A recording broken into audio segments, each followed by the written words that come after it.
السلام عليكم ومرحبا بكم في حلقة جديدة على قناة موروكو ستاديوم مع جولة سريعة في جديد الأشغال اللي كتعرفها واجهة من واجهات الرياضة في العاصمة الرباط، ملعب البريد.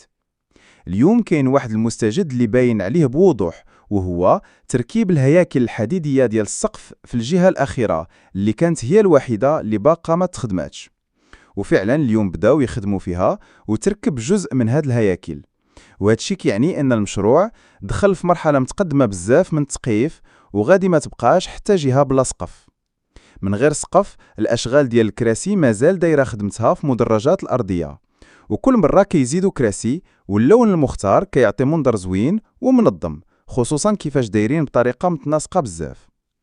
بالنسبه للارضيه لحد الساعه مازال ما بداوش يحطوا الطبقات الاولى للعشب، وهذا الشيء راجع لان مازال الاليات خدامه وسط الطيران، خصوصا اللي كتخدم على الهياكل الحديديه، يعني خاص يكملوا التسقيف باش يفرغ الميدان ويدخلوا يخدموا على الارضيه. يعني في نهار اليوم نقدروا نقولوا التسقيف قرب يسالي، باقي غير شويه، الكراسي كيتركبوا بلا توقف، والارضيه باقا كتشوف حركه كبيره ديال الاليات.